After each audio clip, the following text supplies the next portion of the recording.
service and the retail and the food service industries.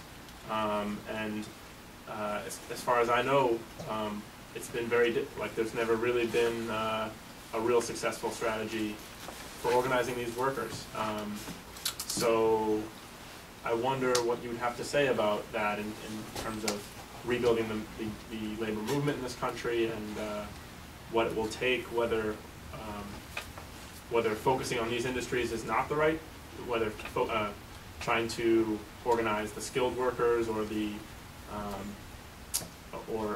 other workers outside of these industries is the right approach, or whether you have any insights into how to organize service and retail workers.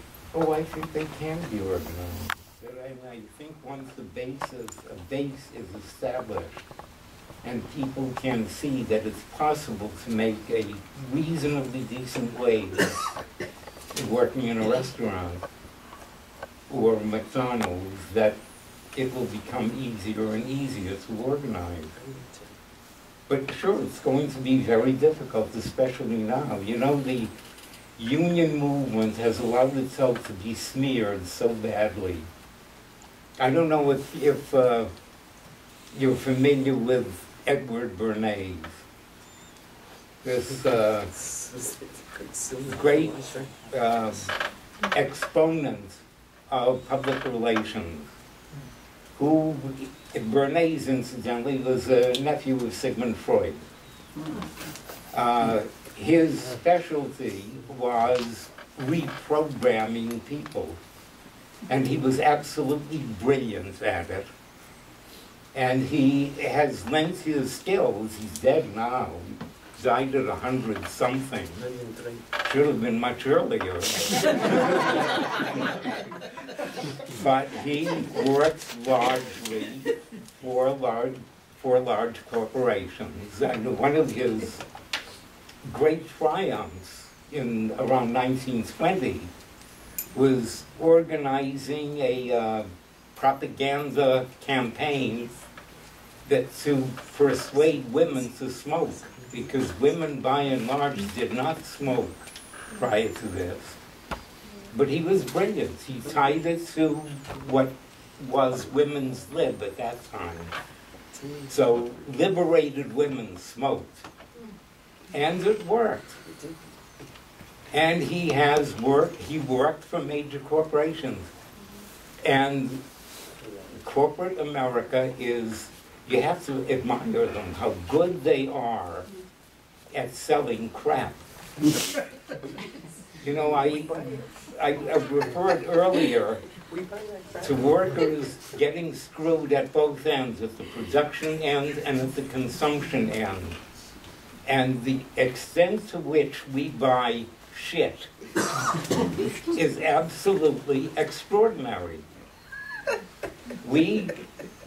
And clearly this was well thought out and planned.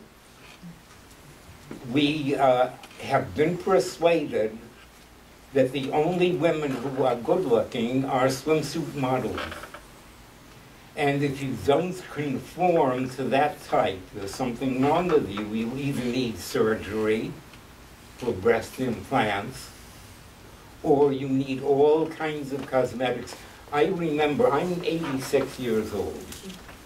I remember before the war that the women I knew, and my mother, other women, neighbors, that they wore a little lipstick and a little powder, and that was pretty much how women made up. But now you need a solution for the upper lid, and a different solution for the lower lid, and another thing for the lashes. And it's amazing how we have bought into this. What about some of the male stuff? Oh, males as well. I mean, we now have males who are having gluteus implants because apparently their behinds are not big enough to be sexy. or pectoral implants. And we don't address, and we need to, this whole picture of what capitalism does to human beings. And it's horrible what they do to human beings. This great genius, what's his name, Jobs? Yes. Right? Add a little gimmick to a telephone, and you have to get rid of the one you spent $600 for last year to get the new one with the new little gimmick. And Jobs is hailed as a great genius. Sure, he is. He was a marketing genius. And we're surrounded by this kind of thing. Suddenly, it is a terrible thing to behold, because we see all of the aging stuff on the market. And my God, having gray hair, that's the sign that you're, oh, it's finished. You might as well, oh, now they're advertising coffins on TV. I love it. If you have any gray hair, it's time to buy one of these cheap coffins. That's why I used to dye my hair.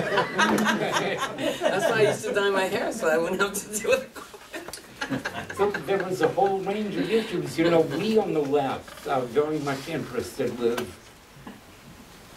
the climate, with climate change, with the ecology in which we live. And so we hear all of these things about gases, et cetera, et cetera, et cetera. How much of this waste and pollution comes from this production of useless products, of useless garbage? But we don't address that part of the problem, and it's a big part of the problem. You know, the point when I talk about educating workers, workers have to understand everything around them. They have to understand the system and its nature, what it does to them, and they have to learn how to resist.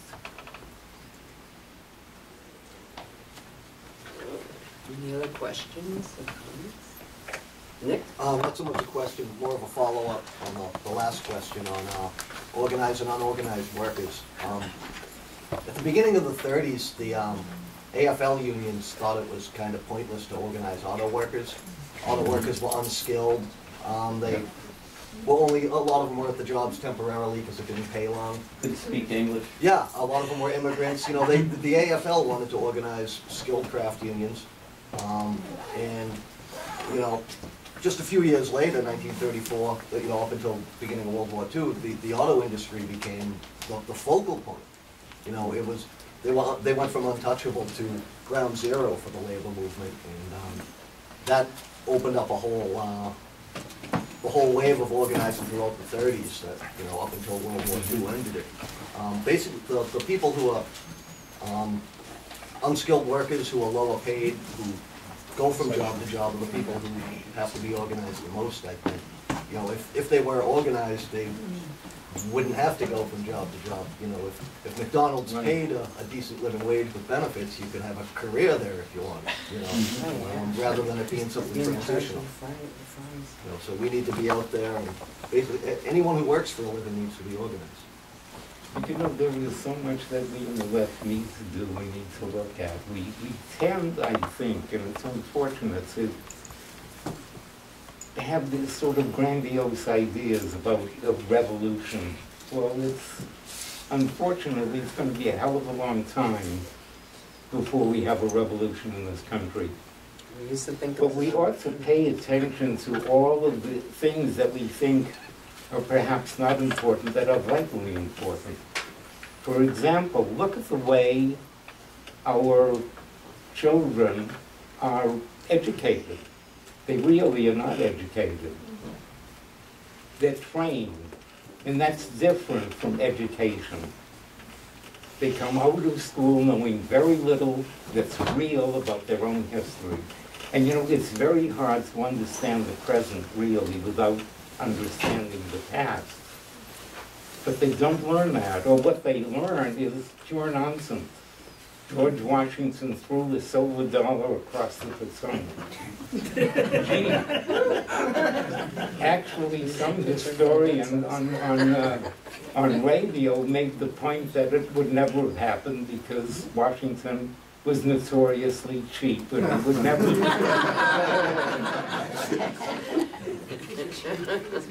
But you know, public education, you hear now all this talk about science and math, science and math. They're not talking about educating people. They're talking about creating a workforce, right? Nature of production has changed. We need science and math. But they're not talking about really educating workers so that they understand their own history, how we got where we are and who we are. They know nothing about this. So again, we're still in the business of training people, not educating. And if you look at the educational movement in the 1830s, we saw the beginning of public education, really, here in the Northeast. But they weren't called public schools, they were called common schools. And they were for the children of workers, of laborers, people who were not property owners. And they were very specific about what the aim was. It was to teach them who their betters were, and to teach them how to fit into, after all, these were increasingly had people leaving the farms, where there was a certain real independence, and coming to the cities, so that in jobs now, they had to accept discipline.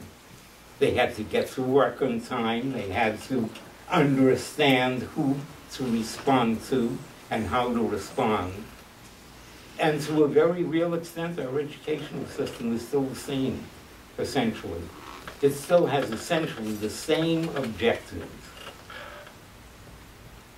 So we ought to look at that. We ought to look at all of the things. Maybe we should pay attention to who sits on the school committee. And we ought to pay attention to a lot of the little things around us that are local and look for change there, because those things are really achievable if we want to work on them in fairly reasonable time. And instead of waiting for the Messiah to come to earth, it's going to be a little while before that happens. Obama wasn't the Messiah. Anyway, are there any more questions? I have a quick question.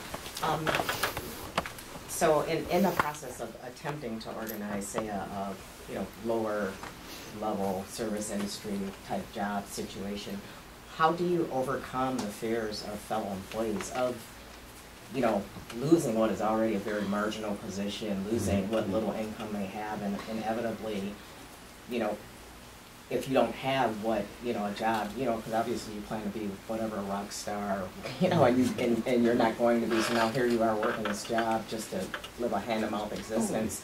How can you convince someone that it's worth their while to, organize as a group when chances are that it's going to result in them losing this job and losing the sustenance that they do, the little sustenance they have? Yeah, in this period where jobs are scarce, organizing becomes more difficult. People are afraid. There are very real threats that will move the plant to Thailand, right? Or will close, or will move down south. And now with this proposed new agreement with Mexico and Canada, we can literally move next door and save on all these expensive shipping charges. It is difficult, but there are techniques. There are ways to reach workers. It takes a lot of patience, but it can be done. And that is basically how most organization occurs. It's not that often that you suddenly get a mass of workers in a shop deciding they can't take it anymore and they're going to do something. That doesn't happen that often.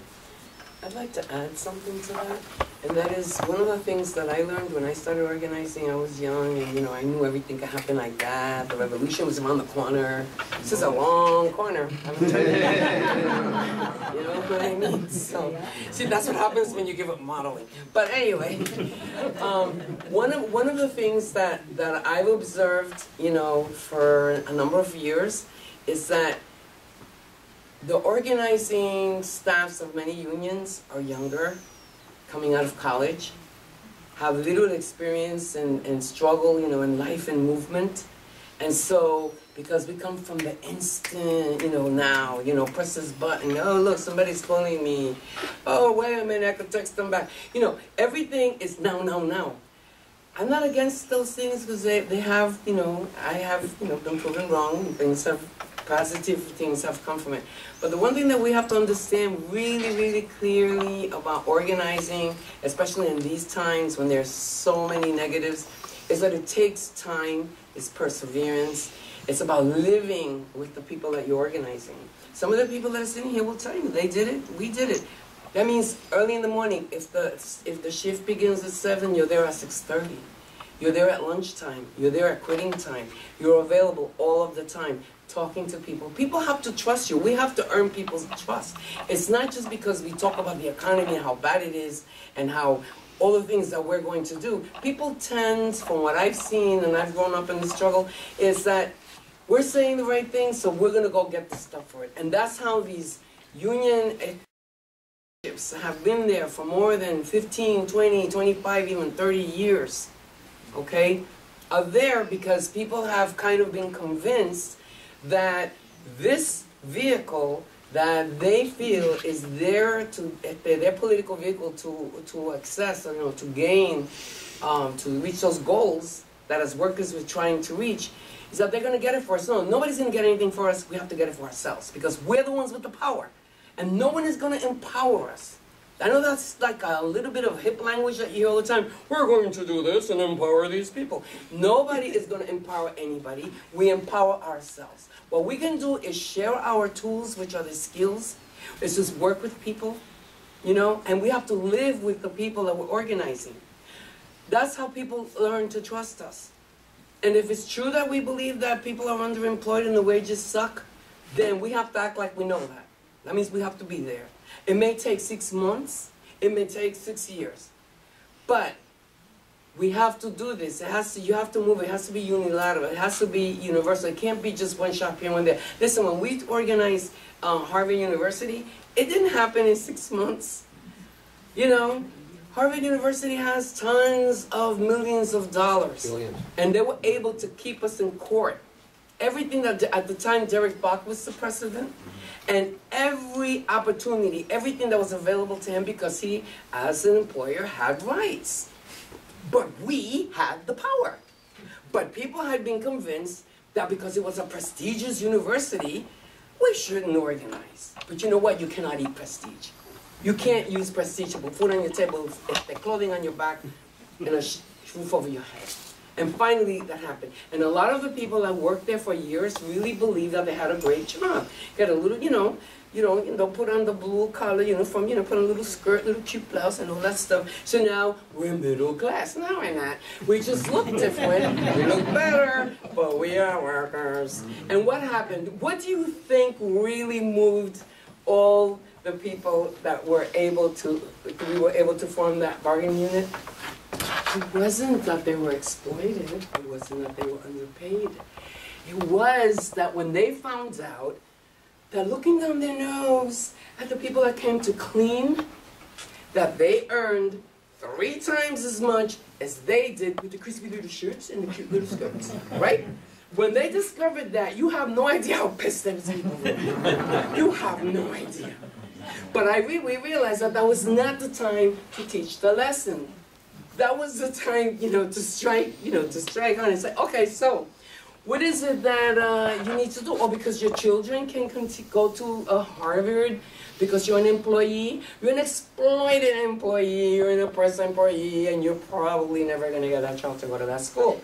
So what we need to do is get that respect. How does the respect come? It comes through struggle. It took years. We lived in New York City, you know. And we used to come to Boston on a weekly basis to talk to people. And you know what it's like to have an ever-changing, if they're bargaining unit, people, a little bit of struggle here, okay, those people are gone because they can have that same lousy, shitty job in any university in Boston. It is university town after all, so they can go to BU. They can go to any of the colleges that have the same shitty job without the hassle of Dorotea Manuela and Peter Van Delft bugging the shit out of them, right? And forming the organizing. So, but the organizing committee, there was turnover, constant turnover, but it kept working, it kept working. And then Derek Buck came up with this big, Jim Crow racist idea. He noticed that people of color were not really in the organizing community. So what he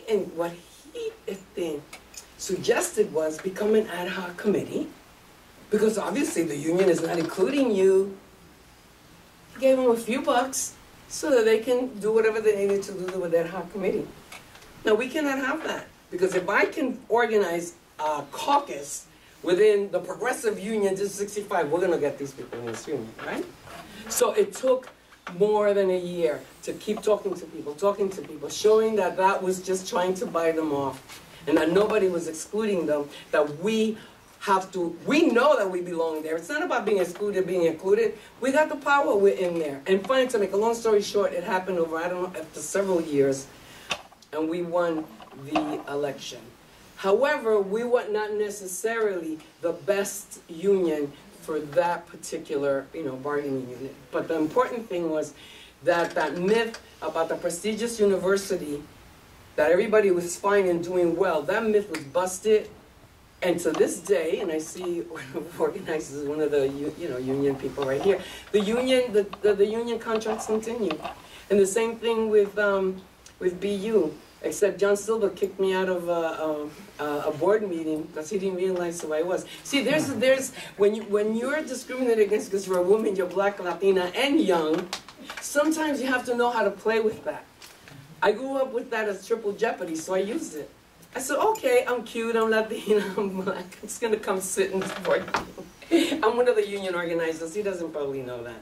But as soon as I started talking, he realized that I was one of the people, as one of the outsiders, as I kept calling everybody. But the thing was that people just stick to it. You have to be there, you have to be there. And that's the same thing that I say to you, to anyone else. If you want to organize, if you have to be part of that, it can't be that you're coming and you're gonna help these people, because that's charity. Nobody needs charity. But that we have to organize ourselves.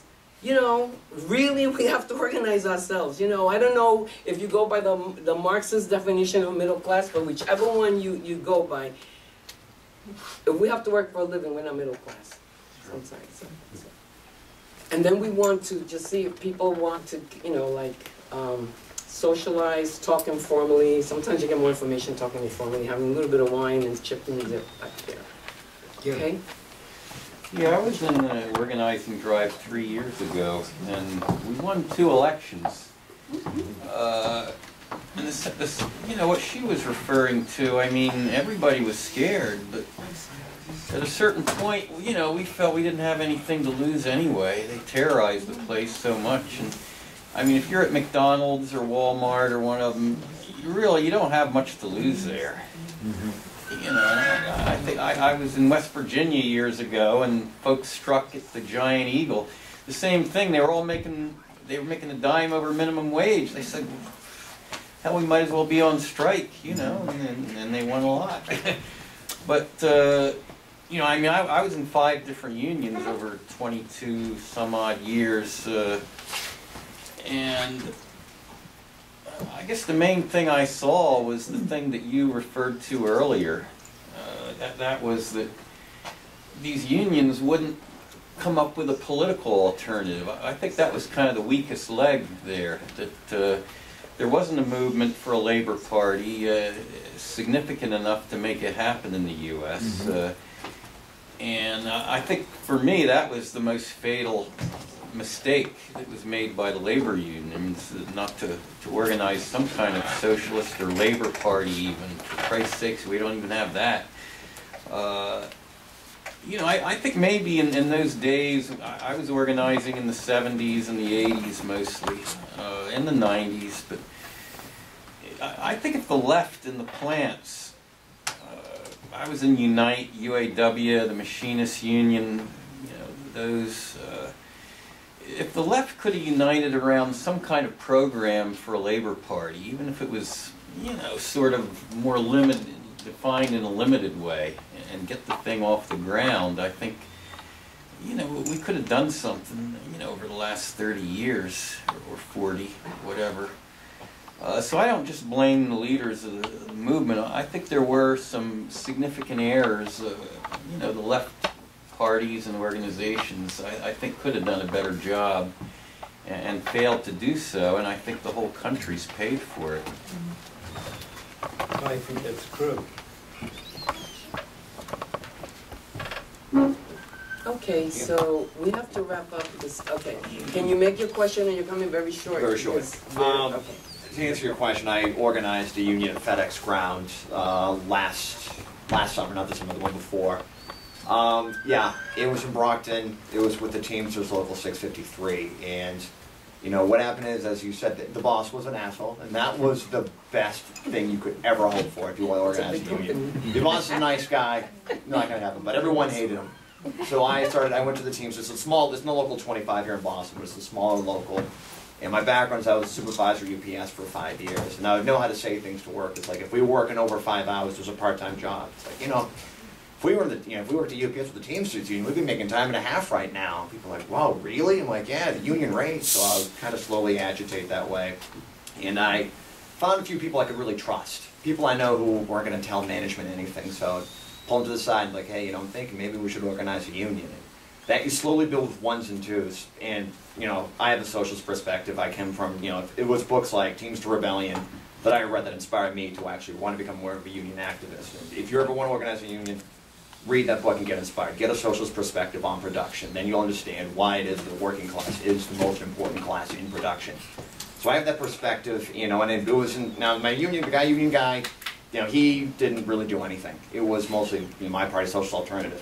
We would take a few workers with our leaders, have them read that book, Manifesto of Fast Food Worker, give them the perspective and educate them, because the union was not going to do it.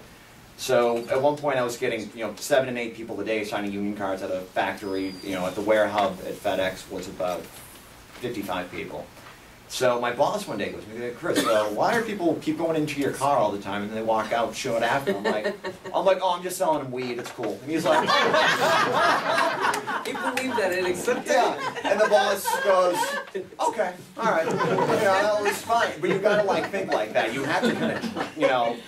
So then one day, you know, eventually it all comes out, and you know, the thing is now, the one thing I wish we kind of had done, and you brought up in the old days what doing it was we waited, you know, if Obama passed the Employee Free Choice Act, which he promised labor, that was a big thing. So what we had, you know, now the law says 30% union check, you get the vote, it's 3 months, have the vote.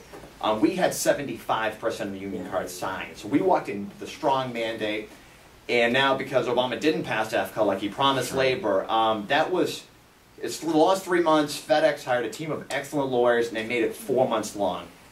They will make your life a living hell. They figured out who the leaders were. They told them that we were being paid by the union, that, you know, we were paying $40,000. So this goes on, and every day is going to be a battle, and you know, the cops were calling us, you know, we try to get union cards signed in a different hub, Middleborough. Cops show up, you know, we have to say, we had to be there at 2:30 in the morning. You know, I was working 2 jobs. I work a 14-hour day between Lowe's and work at FedEx, sleep 2 hours, get up 2:30 in the morning after the preload shift. And that's when you're having, and FedEx flew in 14 union busters to have daily meetings with us.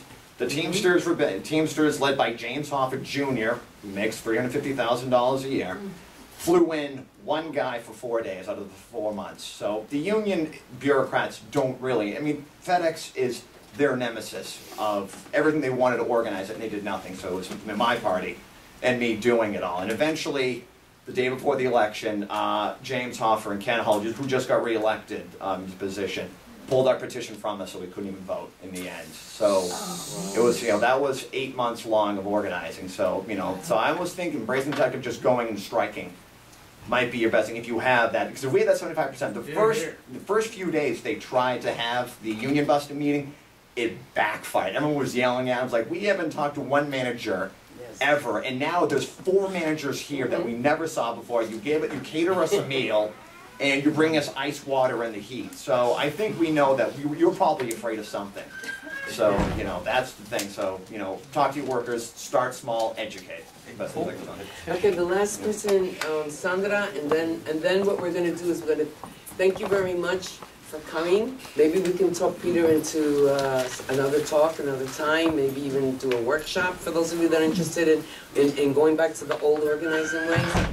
And we thank you again, and please make sure that you've given us your information, because the sign sheet has been going around. Paul has it. Thank you. And first of all, thank you very much for such a broad perspective, because sometimes we kind of forget exactly where things are at the moment that we have a big problem. I am originally from Mexico, and part of what you were talking about, NAFTA, CAFTA, and all that can be kind of an ongoing problem. But it's also very important to understand when you say that the worker here doesn't really understand what CAFTA and NAFTA do over in our countries. It's also important to understand that many times the worker, the foreign country doesn't really understand what NAFTA or CAFTA is as well. So when you see this contradictory information, because normally those treaties bring a lot of wealth, a lot of cash, a lot of corruption. The money flows very fast and very easily, and that creates an ambience or a sense that is something good coming here, because money starts flowing all over direction. But it's a money with no head and with no tail. And that precisely creates such a confusion within the working environment that you really feel that you are getting benefit because you get a cheap job. You get finally a job. Many of our third world countries have been living in an informal economy for centuries, no decades.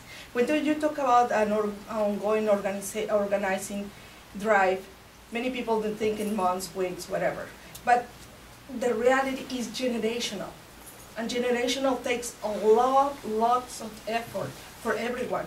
So then that perspective, when you start seeing the money, you see the immediate fixes many of your problems, and you say, well, this is not that bad.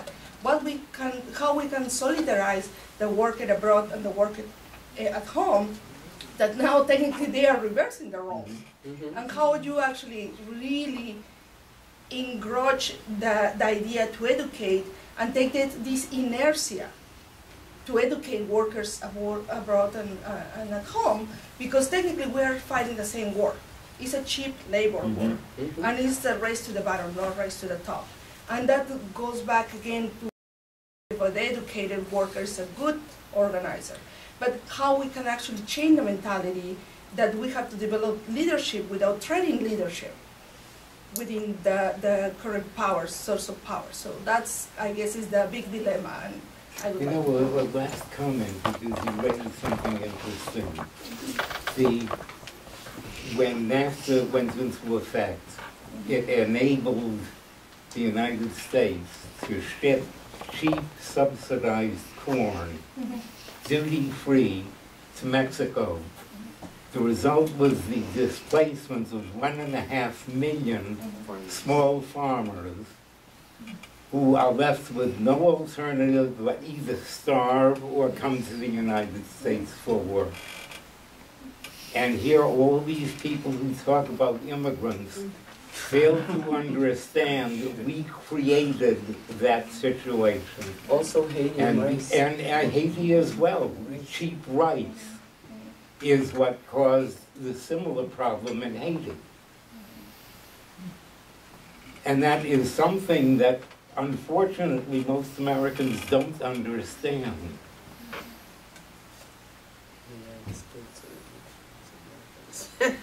USA. Okay, well, thank you very much.